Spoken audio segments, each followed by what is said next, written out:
Yes, you are not mistaken. I played the Deadwire Live intro because we need to get one if we're going to be doing these videos live in the future. We need to make a new one, Kevin. But that being said, welcome to 2002, everybody, with Guillermo del Toro and Wesley Snipes and Blade 2. And I hope you are ready for going slaughterhouse style. Godlights. Last time he fought against his sworn enemies.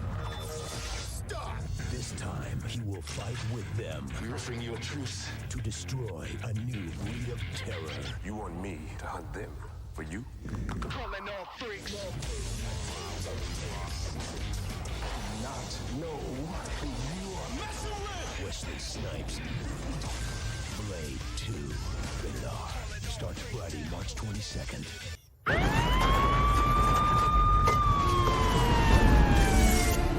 The blackest eyes, the devil's eyes. You will suffer an eternity for this.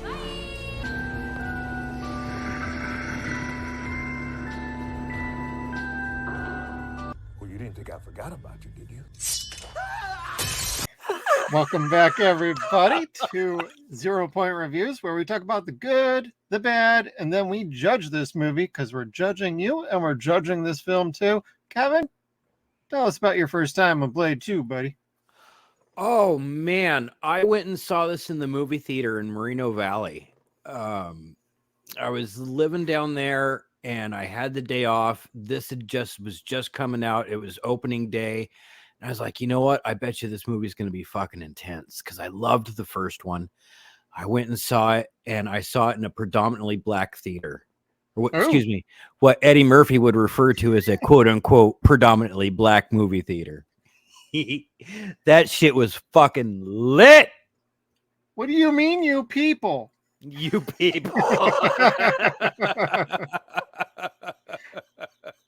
It was cool, dude. Like everybody was losing their shit throughout the entire movie. Like so many one-liners, so many just moments like where he kisses at the car. Like people were losing their shit in the theater. Oh yeah, that opening sequence. It's pretty rad. It was more live than fucking Star Wars. Like watching when Star Wars was re-released and the Death Star blew up, everyone standing and clapping. Like, you guys didn't know that was gonna happen. Like this was way more excitable than that. Well, yeah, you don't actually know what to expect with Blade 2 because you got a different director. You still have the same writer, but you're getting also a different sort of feel and vibe for the movie. And I felt the same way going into it myself. Like, I remember the commercials, like the one we just played during our actual intro for this review. But leading into it, I'm like, I'm watching the trailers, I'm catching up on all the magazines like Starlog, Fangoria, because this was going to be a bloodier one, if that could even happen. But it's young Guillermo del Toro, and he was doing some pretty grotesque things and horrific things with a lot of his movies, like Chronos. You got Mimic, he was fresh from, which is a very good movie. The sequels to Mimic are kind of crap. Not kind of, they are crap. I don't really like them, but I like Mira Sorvino in the first one, and Guillermo did a great job considering the studio interference. That being said, him getting Blade 2 was very exciting for me, and I was very much down for it. And then when I went opening weekend to the theater to see this, and I was absolutely floored by it. So like my first experience in the theater was awesome. I absolutely adored this movie, but it didn't feel exactly like the first one. But that didn't bother me too much until, some repeated viewings. And I was like, okay, now I'm going to start to nitpick a little bit. This I don't necessarily like, but I like what they did in the first one on this. But this one did better than the first one on that. Like the gore effects are crazy in this one. Absolutely love them. And they got the CGI down a little bit better at this point. The technology had improved. So there's a lot of good.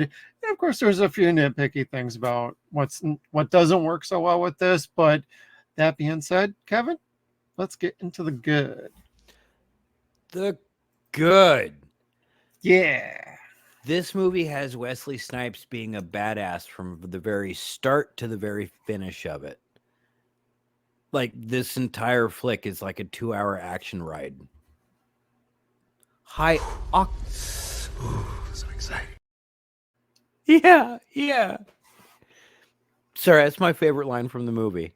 I know. It's almost like it's breaking character a little bit because he never gets that kind of like satisfied with dropping a line in the first one. I remember in the theater, it threw everybody because everybody just died laughing at that. And Sticky, like when he tries to emulate In the Wesley, show. Yeah. yeah, he doesn't have that personality at all. So like, yeah, like this is totally breaking kayfabe for him. And like the moment just kind of gives you the goosebumps, like he's making fun of Reinhardt for having. But it was so fucking cool. It really was. Like Wesley is so cool in these movies. Yeah, absolutely. I mean, at least these first two movies, he's very cool. And the third one, it seems a bit background, secondary to everything else going on ish, that he doesn't really stand out so much as Blade. That seems to be my only problem with the third one is, and we're not going to get too much into that, but I do appreciate the second one and everything that it tried to do and everything that it accomplished. And Wesley seemed to relish this. He's absolutely the best part about Blade 2. Yeah, because clearly, like sequels aren't his thing necessarily. Exactly. He doesn't really do them. He didn't do Major League 2. He did Major League 1. But there is a joke in Major League 2 about, Willie Mays Hayes went off and did an action movie over the summer where he not only did his own stunts, he even did his own acting. And that is kind of what happened with after Major League. He did, I want to say, was it Passenger 57? Maybe somebody in our chat could correct us. Yeah. But he did an action movie and it just shot him through the stratosphere of action star. And that kind of course for Wesley Snipes really set stage for getting to this point to do Blade, because for the longest time he wanted to do Black Panther, but we got him in Blade. And when we're doing this second one, he was still part of the fight choreography, so he was still very much involved as also a producer, and I'm sure he had some input into like the script and the screenplay with David Goyer, and it appears he had a great working relationship with Guillermo, because he seemed so comfortable in Blade 2 more than he did in the first one, that he felt like he could actually spread his wings a little bit, not only in the fights, not only in the dialogue, but like overall presence through this film, because there does come a point in this movie where it almost feels like we just went from Blade and like a couple people helping him to like a whole ensemble with this weird dichotomy of, do I work with the vampires? Do I not work with the vampires? And in Kevin's background, he gets a team of freaking vampires. Yeah. That are on his side to help take out the common enemy, so to speak. But then the movie then shifts back around to, no, this is Blade's freaking movie from the word go, and it's going to stay that way. And it does.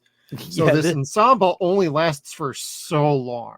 And that's perfect timing, perfect pacing, perfect editing in that regard. Yeah, because I'm like, idealistically, this team should work. It's Nissa, the princess, the vampire princess. Yeah. It's her vanguard, and she's honorable. Her lieutenant is honorable. Nobody else on the team is honorable. They're all mercenaries, basically. Yeah. So like once they go, like all the honor is gone. Like the rest of them work for whoever's going to pay them. Right. Or they wipe out the threat, and then all of a sudden Reinhardt's like, you know what? Screw you. You're going back to the king of the vampire house. Yeah. And then we're going to kill you because, golly, I love killing you. You're the day walker, and I want to kill you. Well, how they were growing the hybrid vampires they're creating to reduce their weaknesses. Gee, I wonder where the Blade TV show stole its idea from. Hey, remember that idea we were on to that one point? Yeah, let's finish that. Yeah, let's get back to that, because I directed Blade 3 and it didn't turn out so well, so maybe we can go back to part 2 and kind of maybe make that work as a TV show. And it would have worked. They would have gotten away with it if it wasn't for Spike TV going bankrupt. Spike titty. They had titties on that show. We saw them. They did. Which that review will be coming out tomorrow as on schedule. So if you're interested in the Blade TV show, stay tuned to our channel. We got a fun little video for you tomorrow. That's true. And it'll be meta because we reference knowing what we were going to say today. Yeah. And yesterday and then tomorrow. Yeah, we're a bunch of time travelers on this. It's true. I don't remember what it was we were supposed to have said, but we timed it out. Yep. Almost as well as Marco Beltrami's score. Ooh, how's that for a transition, Kevin? I like it. Yeah, Marco did a great job working with Guillermo. So I really have no problems exactly. See, I have not so many problems with this movie, but when we get to those, I got some nitpicks. But overall, the movie is well put together. You got a great score. You got a great soundtrack. It felt like you were watching the first one again. And cinematography is beautiful and stunning. Guillermo's definitely got a style to him, and you feel it in this movie, like you feel in most of his movies.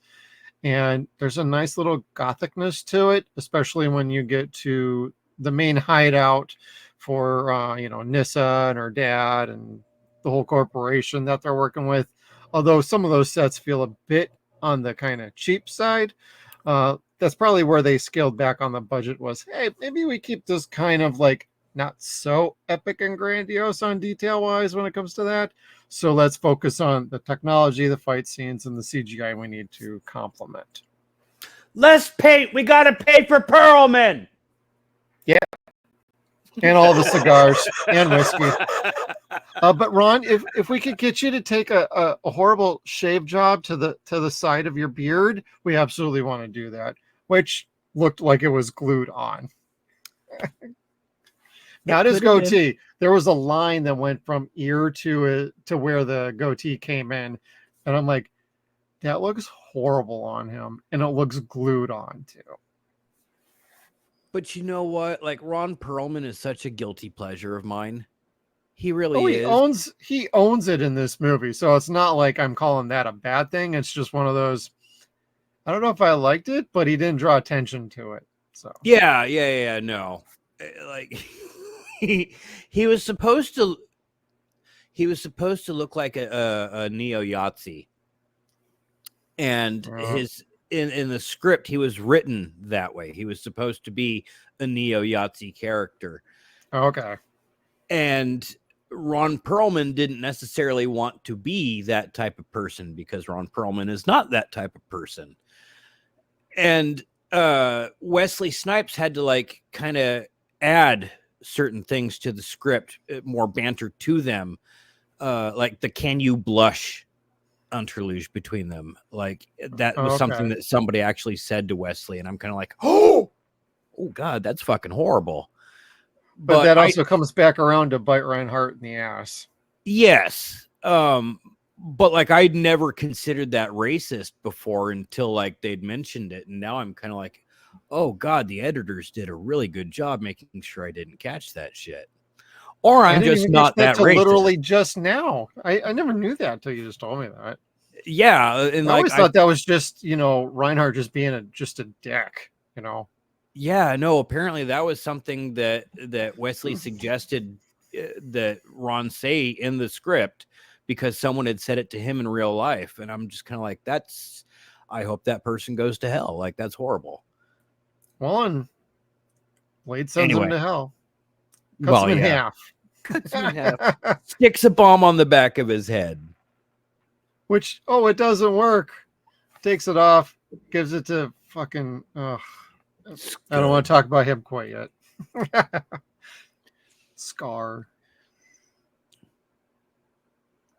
Yeah, we'll get to the bad later. It's not his segment. Well, I am going to ask you a question. What did you think of them bringing Whistler back the way they did? Because in the first one, it obviously felt like he was killed. And I don't know. This isn't part of any sort of note I've written down. It's just... as we're talking about Norman for a brief second, it's oh yeah, I kind of want to ask you. I mean, Chris Christopherson's great. great having him back as Whistler. It gave him a little bit more of a different spin this go around, but what did you think of him coming back after? In the first one, it's pretty clear he shot himself. I was going to ask you the very same question. How did you feel with the retcon? Because it is a retcon, in my opinion. It is most certainly that. They totally redid what happened in that movie. Yeah. And the vampire guy that he, the vampire guy that he kills jerking off at the end. He says at one point that he killed himself and then he turned. Yeah. Maybe. I mean, it's a vampire movie. You could make up your own shit. But it's just not the way that the movie felt. The original left you feeling a certain way, that Blade was on his own. His father was gone. Yep. He's now standing on his own 2 feet. Now he's got his father back. And it felt good. For me, it felt good. I liked getting Whistler back because I liked the character that much. So do I hate retconning? Fucking A, I do. Do I hate lazy writing? Jesus Christ, yes. Did I like this? I'll take it. Yeah, I feel the same way. I'm not a fan of retconning and fixing stuff, but they probably had no idea with the first one that, you know what, people actually came and saw this. It made money, and everybody loved the goddamn film, other than a few problems with it. But shit, Magra. We got to do a second one. But everybody really enjoyed that one, and so it's like, oh shit, we got it. Everybody wants a second one. Shit, what do? We got to come up with a new idea. Shit, call Goyer. What are we gonna do? And Norrington didn't come back, but as far as like Whistler goes, like you said, love having Chris Christopherson back. Love the chemistry with him and Blade. I even liked his chemistry with Scar, Norman Reedus. That worked for me, and I really liked the spin that you really didn't know if you could trust him because he spent 2 years basically being held hostage and tortured. We don't have any idea what actually happened in those 2 years. Like, they possibly could have turned him. Now, follow-up question real quick. When they say he died and then he turned, does that mean he became a vampire? Because he is not a vampire in this, like, at all. They make it out that way. They very much make it out that way, but he gets shot with a UV light. He gets shot, but he never shows a fang. He never drinks. He never does anything. He shows a fang when he gets him out of the tube, or when he gets him out of that tank. He's got fangs. But he gives him Karen's serum. Like, Karen's made some advanced form of the serum. I caught that, but I wasn't sure if that 2 years.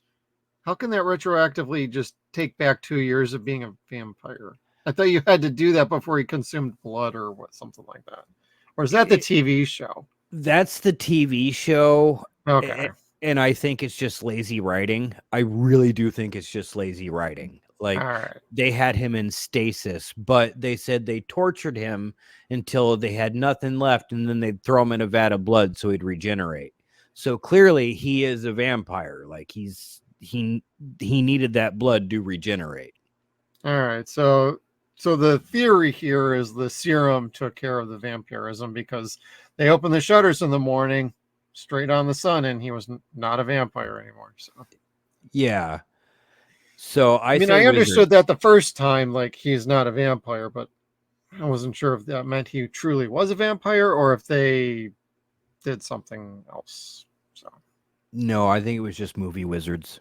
Yeah, because I'm not as hardcore in love with this movie as others are. My personal favorite is still the first one. But that does not mean that this movie is any lesser of a movie. I tend to prefer the first one because of the introduction to the character. Steven Dorff was a fantastic bad guy. In this one, when you're talking about bad guys, it's like, well, there's kind of shades of gray bad guys here. And there's only one true bad guy, and that's Jared. No, I wouldn't even say Jared. I'd say Jared's father. Well, Yeah, but he didn't fucking do anything in this movie. Let's be real. He just stood created there. Jared.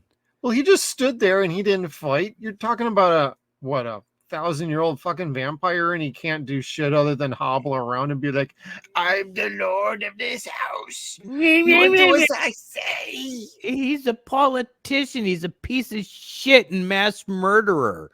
Like, he genetically created his children and then turned one of them into a fucking like classist socialite racist. The other one's a Sure. fucking pauper crackhead. And he's trying to play them both while Who's way utilizing, scarier than his dad? yeah, who's utilizing Blade to kill everybody. And Blade's just like, well, I'm gonna kill you all, but Nissa's the only one that's worth a shit. Who I realized why I don't like Nissa. She's the fucking Guatemalan or the Colombian lady from fucking Human Target that Chance falls in love with.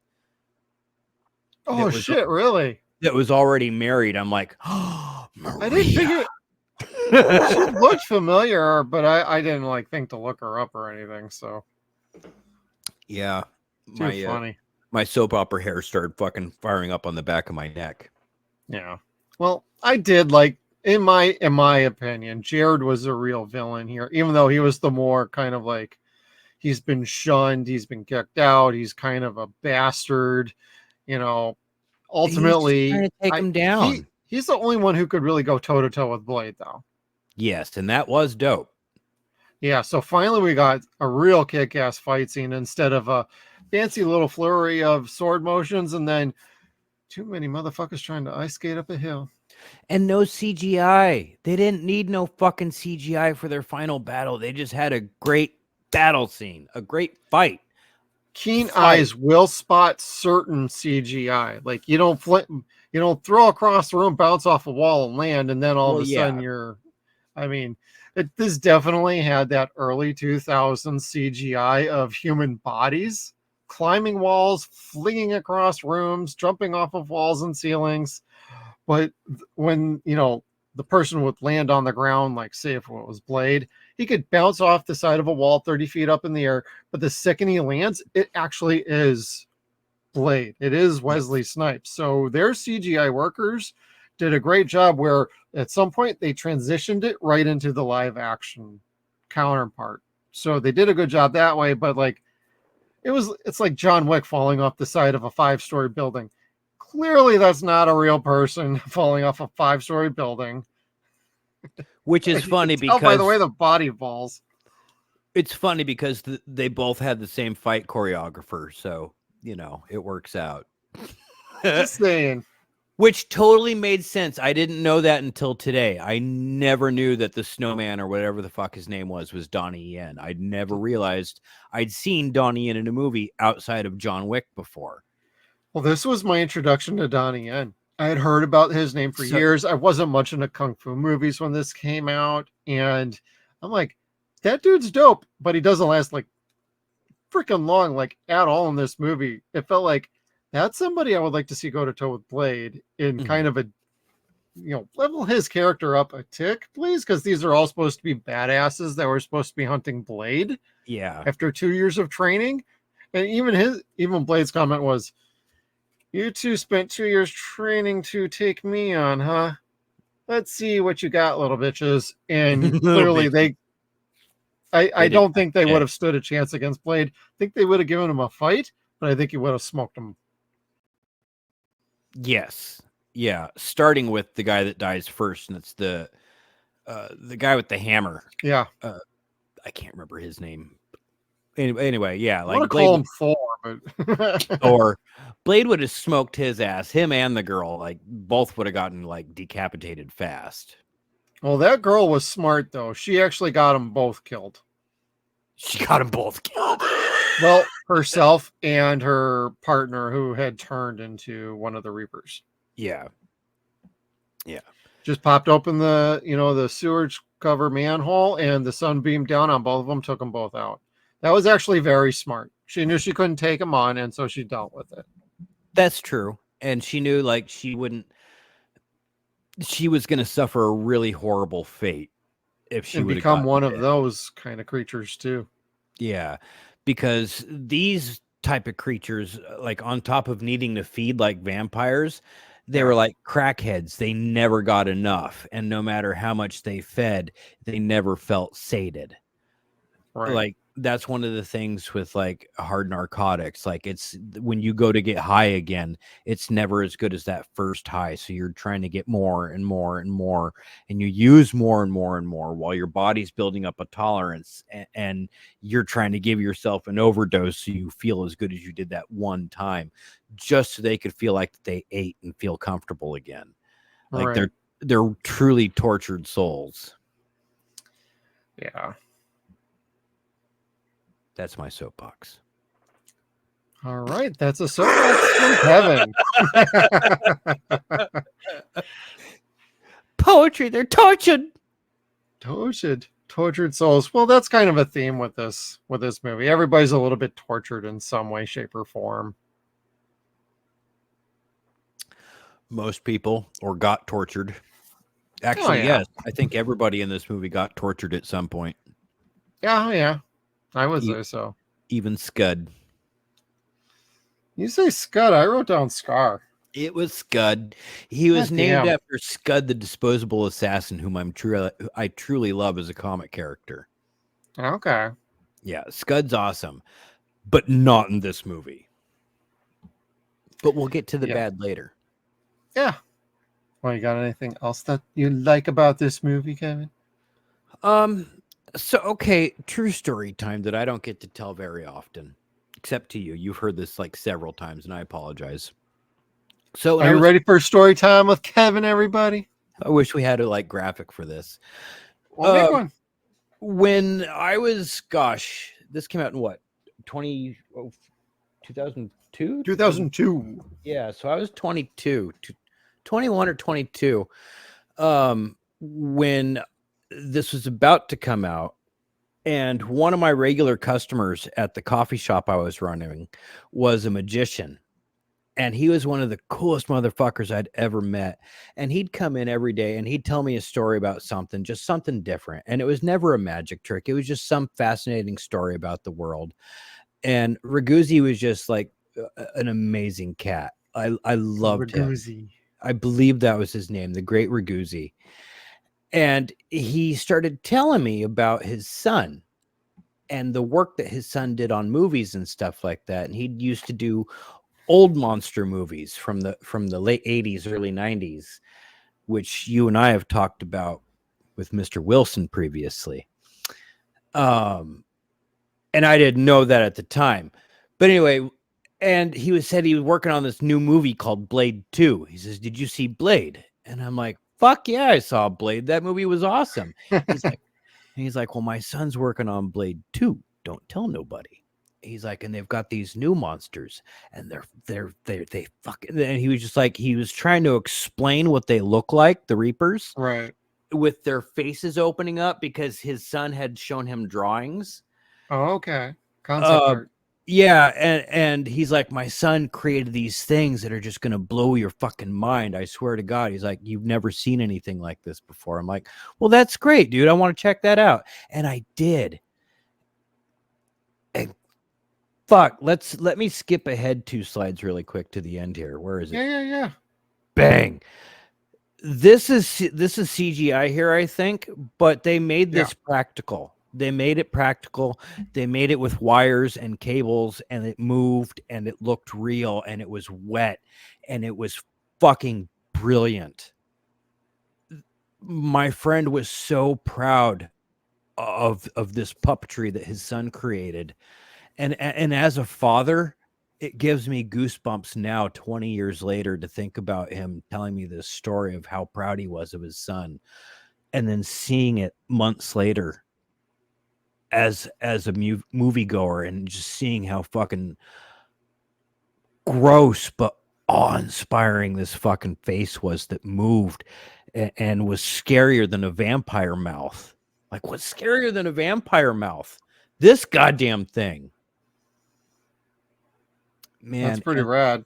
And then years later, 20 years later, just last year, just after you and I interviewed Steve Wilson, so it was 2 years ago, we were talking about Tremors and Tremors 2, Oh and yeah.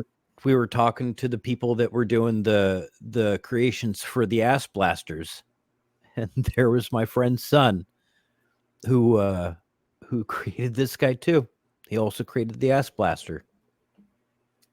So That's pretty dope, dude. that was the last thing I had for the good. That was like my special memory of Blade 2 was my friend just being so proud as a father, like my son created this like terrible thing that's going to terrify millions of people and children. Well, that's like that leads into like one of my last things I would say about Blade 2 is like this is a very different style Blade from the first one. The first one is a little bit horror, and we've talked about this before. This one's more of a creature feature. This is a monster movie. This actually takes the sexy out of the vampire a little bit more than the first one did. This makes it all the vampires scary and actually threatening. Like this is a new sort of vampire, especially with the Reapers and the way their jaw opens up and everything that encompasses just really brings a different level of horror to this movie, and I totally appreciate that. That's I think what I like about this is it evolves from Blade without feeling like it's telling the first one to go screw off. Sure. Whereas I feel that way with Blade Trinity a little bit, because that one feels like it's looking back at the previous two going, fuck you, we ain't doing that shit no more. And at least this one, it's honoring Blade while being its own thing and evolving from there. This is one of those times where the sequel is just as good, if not better, than what most people would say about the first one. Like, Yes. you can say what you will, the first one does have terrible special effects. Let's be real. The CGI is terrible. This one is considerably better. There's still some issues, but it is way better.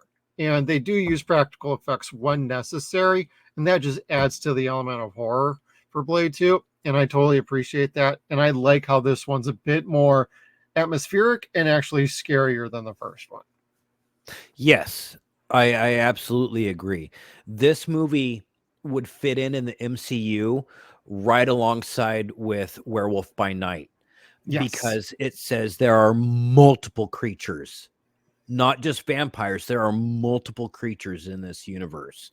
There are werewolves, there are vampires, there are genetic hybrids, there are mad scientists, there are vampires who are mad scientists. Exactly. And that's just like fucking Count Magnus Lee in Vampire Hunter D. Right. And you're like, gosh, this feels so natural and so right. And then they went to fucking Trinity and fucked that up 6 ways from Sunday, because they tried going to the fucking the Joker for Blade, and that's Dracula. Yeah. And they they fucked it up. 6 ways from Sunday, to you're like, that's not Dracula at all. Like, Yeah. go back to the Chocula thing you had before. That felt more fucking practical. Right. Vampire in Brooklyn. Oh, dude, Vampire in Brooklyn is a horrible movie, except for the scene where he's like impersonating the fucking preacher. Yeah. Ass is good. Evil is good. Now, if evil is good and ass is good, you got to get yourself a piece of evil ass. Woo-wee. I hate that movie, but at the same time, there are some funny parts to it. That's the only good part to that movie. Like the rest of it, I was like, I was so expecting something better. Yeah. I was young when that came out. Yeah, that's very true. You know, and we can't even get back our scud, Kevin. So let's talk about the bad of Blade 2. The bad. We can get. There are parts that are not okay. There's your beard, baby. I didn't want to say anything yet. Dude, Ron, you should have said something like, this doesn't work for me, brother. And it goes all the way back to his, it's almost like a very thin skullet going around. It's not a mullet, but it's got that hairline that goes around the bottom of the skull. This is great. It's like fucking terrible, dude. Can you get HPV from looking at this fucking haircut? Because I feel like I I can think get a so. fucking disease from looking at this haircut. It feels gross. You mean we need the jab again, Kevin? Goddamn. Jab again. Jab again. So again, for me, the bad is the ensemble team. I don't. It Yeah. kind of diluted the movie in a way, but at the same time, you also have to understand that this is the movie's body count. Without them, there's no kills. Like Blade doesn't get as many kills. The Reapers don't get as many kills. So you need this team in this movie. Yeah. They take away from the flick a lot because there are more vampires in the movie that's sharing the screen with Blade. Without him killing them. Yes, and that's kind of weird at first, but again, this is a creature feature. This is Godzilla versus. So this is going to have Godzilla with another monster versus some other type of creature. Right. And I think this works up to a point. I do agree with you. When they're first introduced, it's like, oh, because I remember even in the theaters when I saw this, like, oh, these guys are going to be around the whole freaking movie, are they? Please don't let them do that. And they didn't, thankfully. But they gave them each enough of a character and a moment to kind of relate. Not so much relate to them, but introduce them and be like, when this person dies, it's going to mean something. It's just not going to be some random vampire 242 that Blade's running through, like in the nightclub in the first one, you know? Yeah. At least this one, it's like he's killing people that were specifically trained to kill him. Right. And now they're actually trying to take out the Reapers. So I do agree. The main ensemble, it seems like an overblown team. You don't need like freaking 12 people to try and take out Blade. You just need like 4 really good ones. So there's more members of this team that needed to be there. But like you said, this actually provides a substantial body count of people who actually have names and are credited in the movie.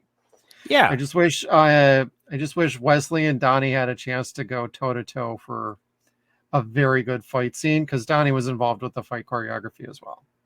Okay, so that having been said, I probably should have talked about that before we skipped over to the bad. That's okay. You can still bring it back.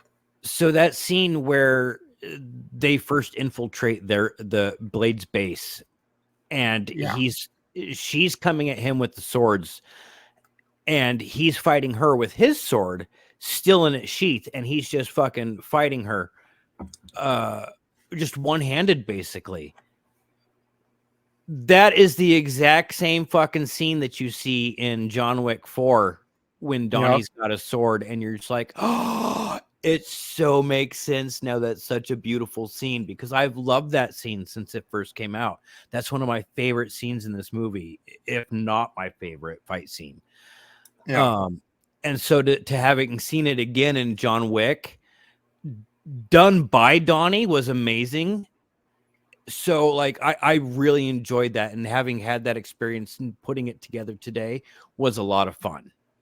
Oh yeah, I absolutely enjoy Donnie Yen, and one of my bad things is Donnie was kind of shortchanged in this movie. He didn't need to talk. As a matter of fact, he didn't talk in this freaking movie. Like, yeah, no, he didn't, did he? It was sign language. He was using sign language, so. Was he? Yeah. So now in like John Wick, he plays a blind guy, and in Blade 2, he plays a mute. So it's like, so when is he going to do a movie where he can't hear anything? But you felt his accent was too thick, and well, in Shanghai Nights, he was just fucking fine. Whatever. I don't want to go down a rabbit hole of how Donnie's been screwed over in Hollywood until John Wick. But was he in that too? Fuck. Shanghai Nights? Yes. Yeah. He's the guy who fights Jackie. Oh, in the Big Ben clock tower? I guess we're gonna have to do Shanghai Nights at some point, everybody. If you don't want us to do that, somebody throw in a $2 super chat just to shut us up about that. We'll pay you not to do Owen Wilson. Yep. That's what it'll take, though. But we're cheap. But no, I feel like some of the cast members were a little underutilized, while some were a little too overutilized. Like, we didn't need the Thor guy. it could have just been Donnie Yen's character who turned and started taking everybody out one by one. That would have been pretty dope as an interesting concept, especially Yeah. when they're in the sewers and going after the 3,000 Reapers that were down there that they just took out with a UV bomb. So there was some convenient kills in this, and some setups I don't think I liked a whole lot, and you had some cast members that could have used a little bit more freedom and breathing in the movie. Yeah, my bad ultimately was Reedus. Yeah, me too. God forgive me, because I love Norman Reedus as He much as I sounds love like my a own freaking family. 18-year-old trying to sound like a 25-year-old. Yes. And I am not disrespecting Norman. This is probably how he was told to handle this. And it was Goyer who wrote this character. Yes. Yes. Because this is a trope for Goyer. And I love, again, like you said, I love Reedus. He's one of my favorite action stars. He's one of my favorite actors. He's Very good in Walking Dead in his own show. I haven't seen, but his character is so good at Walking Dead, they give him his own goddamn show after 15 years of Walking Dead.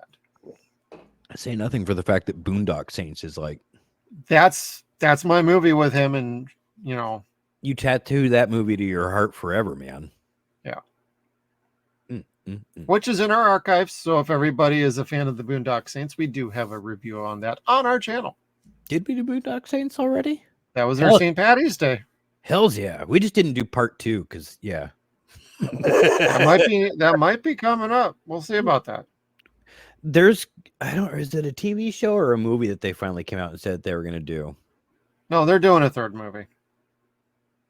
Yeah, I don't remember, and I don't care at this point. What is it? Sean Patrick Flannery, I think, was the one who was holding out on that a little bit.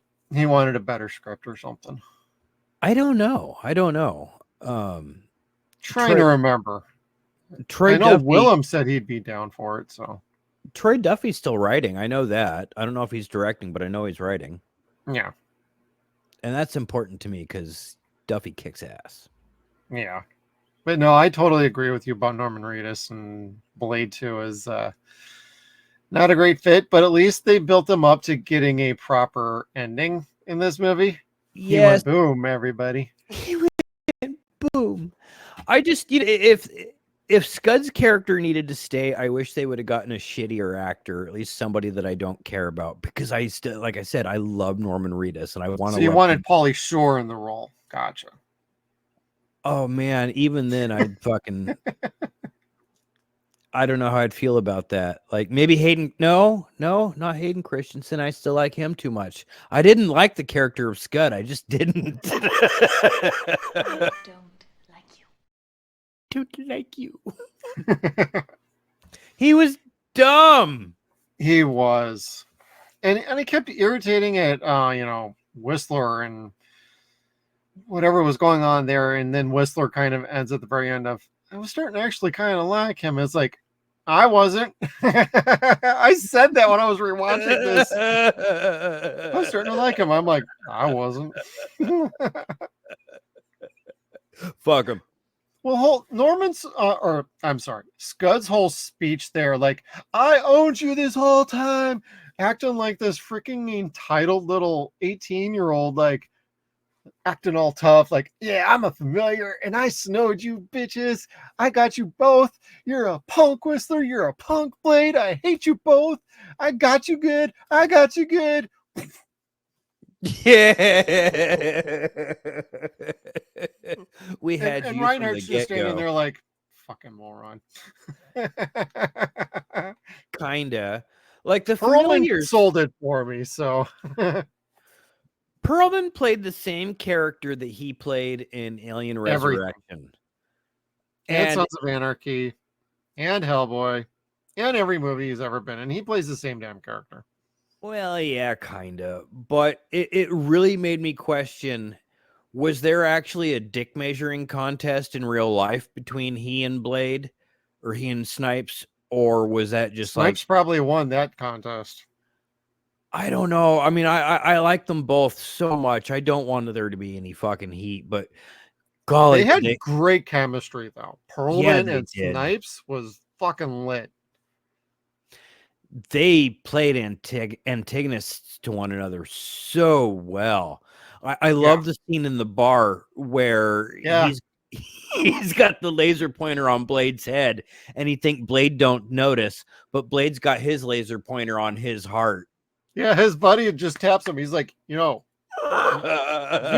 got you, bro, and he's not even looking at you. Fucking beautiful, beautiful scenes between them. And I don't know if that went on too long for me, Yeah. but their final fight happened far too long in the movie for me to be like, okay, I was bored with it already at that point.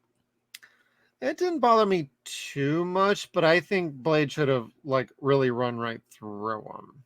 Yes. And once he got into the blood vat, I mean, basically that last minute was pretty much over pretty quick. But yeah, because he only thought he was all that. He only needed to have thought he was all of that.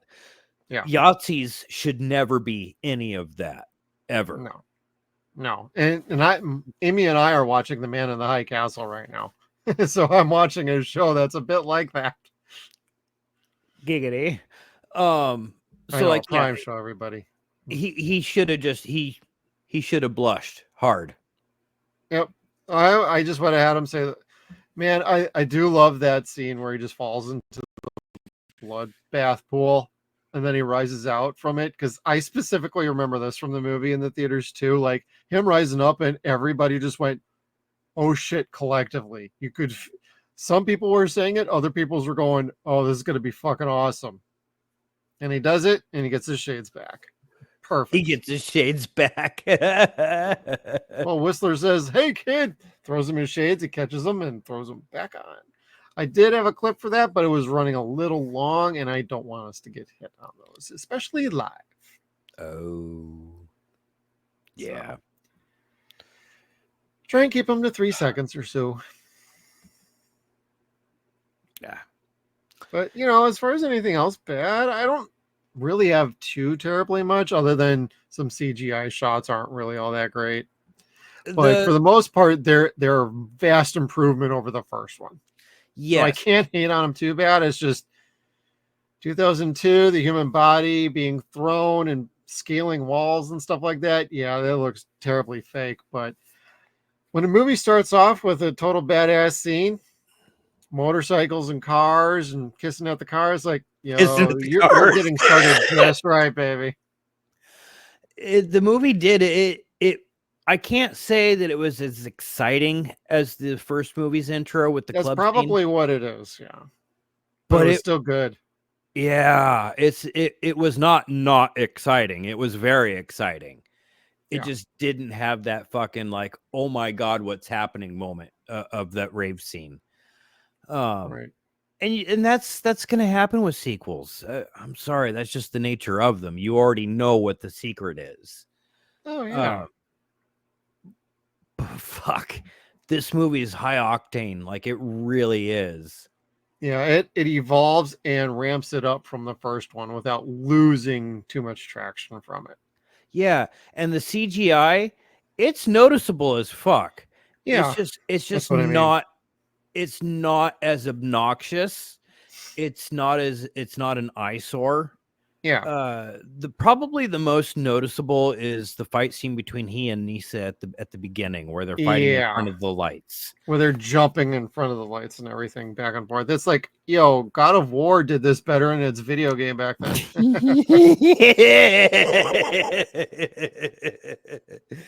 But again, it was okay. I mean, you knew what you were watching. You understood. It's easy to forgive it. Yeah, you understand you're watching vampires jump around through this warehouse. Right. So what else are you gonna do? They darkened it well enough to where it didn't look so blatant, like La Magra looked like a bad cartoon. Yeah, that was just really bad. Not even a bad cartoon, bad superimposing. Yeah. I like bad cartoons. Hey, we all like bad cartoons. We also like bad movies. But, You know what? Last thing I got before we get to judgment, Kevin, is I like the stinger there at the end where he gets back to the guy from the opening sequence and stabs him right in the fucking head. Then we hit credits. As he's wanking off with razor blades in his hand. Well, he was ready for it. He was getting ready for a show. His line, "Are the girls alive?" "Yes, they're alive." That was so freaking funny. So gross too, and they got the perfect guy. Like they made him look so slimy and gross. Yep. You thought I forgot about you. He got to enjoy life for a couple more days, but Blade didn't forget you, brother. Yeah, He got you. and he was living out loud too. The dumb motherfucker. Like he should have gone into hiding for 100 years or so. God, that was stupid. Like, dude, just go off grid, bro. Don't be hitting up hookers and blow for like days. Like, Hookers geez. and blow. It's Russia. What do you do? Well, speaking of Russia, let's end this thing, Kevin. Judgment right. time. Judgment. Oh, this movie's a trip. It will show you things that you've never seen before. It shows you things that you'd already seen in the previous movie and then escalated your understanding of this universe. It escalated your understanding of action and fun. Granted, it also escalated your understanding of annoyance, Scud. But this is a dope flick. It's only better than the first because of the ending of the first movie. The ending of the first movie was so shitty that this movie is just consistently good. It's not better than the first movie in a way, but it is in another. It's very hard to explain. Like it's consistently good throughout, and that makes it better than the first movie. But it doesn't have that impactfulness that the first movie had. It's not going to wow you like that fucking first rave scene did in the first movie.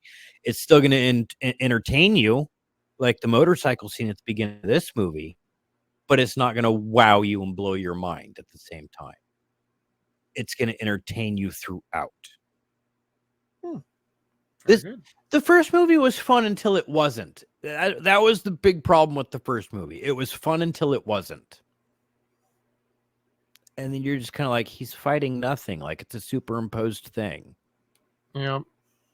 And this, he fights Jacob and Reinhardt and all sorts of fucking cool creatures.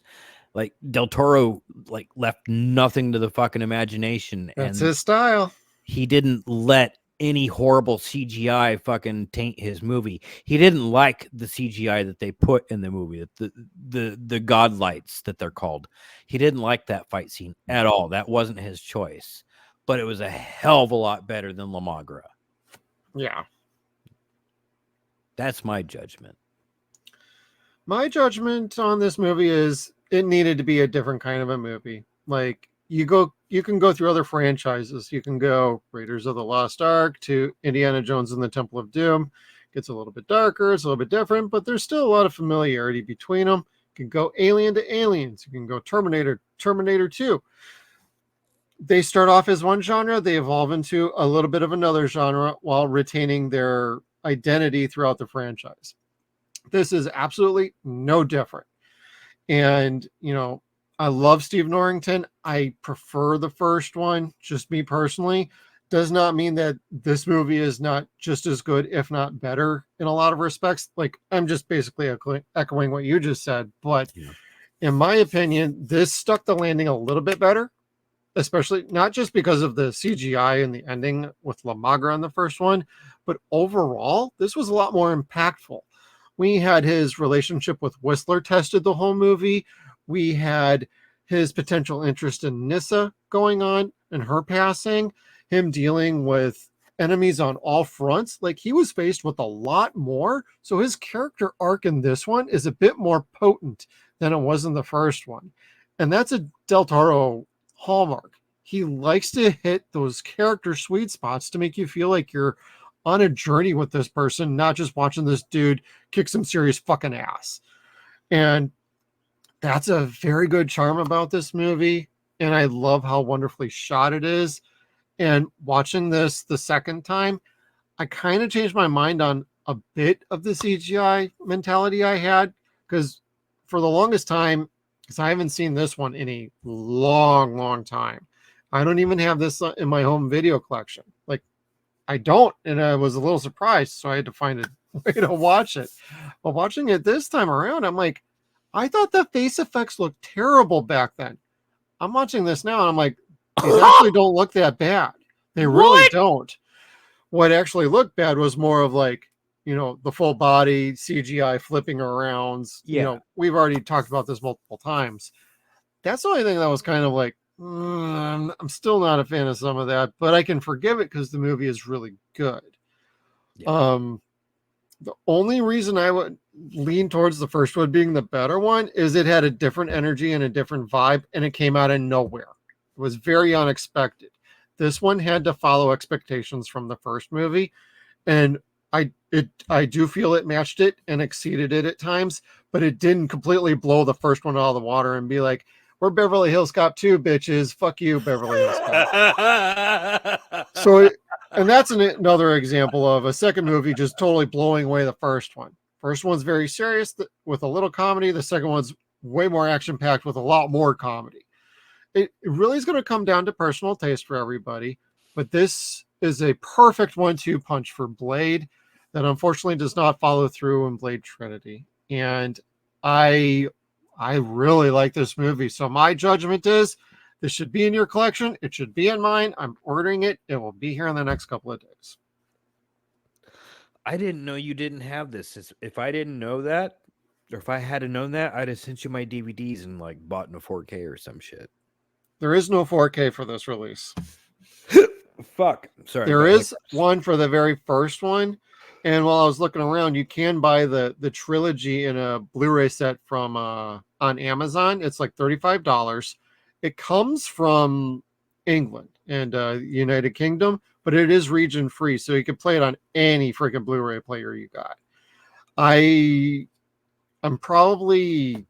debating, do I want to just order part 2 or do I want to get that trilogy set? I already have the first Blade in here with my original DVD. Or do I want to get the 4K and just pay for the second one and skip Trinity? I don't know. Part of me wants to watch Trinity now. It's so weird. I really want to watch that one, but I don't know if it's going to make me happy or not. I'll just record it for you, fucker. Oh, wait. All my shit's boxed up. When I move, I will record it for you. Okay.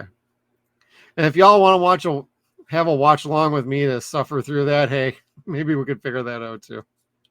We're gonna have to start doing those watch alongs and shit to like hang out with our listeners and like drink with them. And yeah, like everybody tuning in, if you don't know, we are monetized at this point and we are trying to figure out additional content for the channel. So watch alongs are in the future. Some game streaming is going to be in the future, and we're looking forward to just doing a little bit more of everything. There might be a few delays as we get through it, but right now we got a member stream coming up, and what's up, Vero Citizen? And we got some fun things in store, but what is coming up next is Blade, the TV series. So hope you all are ready to experience some vampire goodness as David Goyer continues with the show with Jeff Johns and co-starring Sticky Fingers and Kevin. Who else is in that show? Jill Wagner, dude. That's all. Who fucking cares who else is in that show? Jill Wagner's in this show. She's the most beautiful girl ever from the 2000s. And on that thought, thank you everybody for tuning in to 0 Point Reviews, the good, the bad, and the judgment of Blade 2. Please hit that like button on the way out. And please, when you subscribe, hit that little bell notification so you could stay tuned to all of our video content. And we will see you all on the next one.